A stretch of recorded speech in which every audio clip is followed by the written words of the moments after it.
Le Printemps des Arts de Monte-Carlo 2016 nous a proposé un week-end pascal riche d'émotions diverses et variées. Émotions musicales, bien sûr, avec tout d'abord samedi 26 mars, au nouveau Musée national de Monaco, à la Villa Paloma, une performance sonore composée, réalisée et proposée par des élèves de la Villa Arsan à Nice. On a pensé cet événement avec différents temps.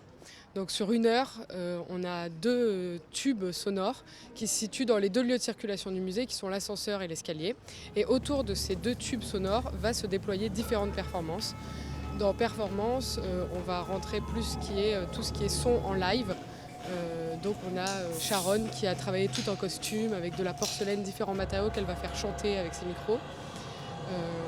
Il y a les Baptiste Le Chapelain et Ferdinand Chauvelin qui, eux, ont travaillé avec toutes les souffleries du musée, qui sont venus enregistrer au préalable et qui proposent vraiment en direct un concert de toutes ces souffleries. On peut penser l'art sonore comme un art plastique et c'est vraiment ce qu'on essaye de faire en jouant avec l'espace, en essayant de lui donner finalement une résonance. On est une dizaine avec 10 pratiques complètement différentes à la Villa Arsan. Donc il y a des gens qui bien sûr travaillent le médium sonore, mais d'autres qui travaillent la vidéo, qui travaillent la peinture, qui travaillent l'installation, la performance, la couture même. Du coup, venir rassembler 10 savoirs en quelque sorte et 10 médiums complètement différents va apporter au projet collectif forcément une envergure beaucoup plus grande et va nous amener chacun à découvrir aussi le médium de l'autre et à savoir comment, avec au final 10 médiums différents, on peut arriver à créer une entité qui fonctionne, qui est autonome.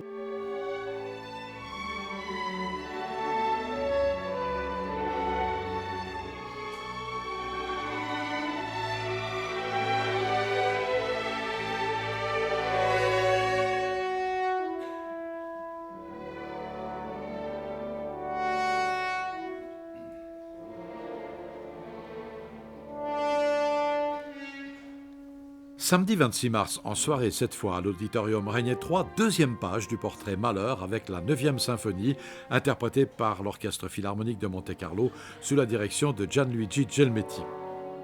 L'architecture de la 9e, c'est très particulier. C'est un moment du langage de Mahler formidable. Dans cette symphonie, il y a plusieurs vies, plusieurs chemins qui se mélangent, qui jouent, qui vivent en même temps. Mais absolument, quelquefois, tout à fait incroyable, parce que vraiment, par exemple, mais même dans la façon de jouer, vous savez, par exemple, il y a des musiciens qui doivent jouer piano, dolce, et l'autre à côté qui doit jouer forte.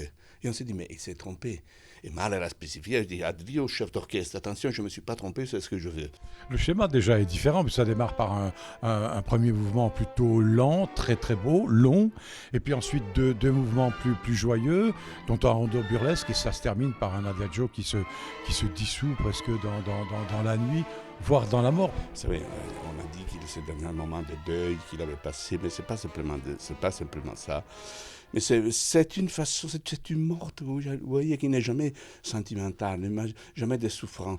Ici, à mon avis, c'est vraiment ce que je pense. Ça peut être vraiment la fin de la vie, c'est-à-dire toute cette chose, cette dissolution, tout qui ça va, un morceau d'âme qui part, l'esprit qui s'en va, c'est pas où, ça va, c'est pas où.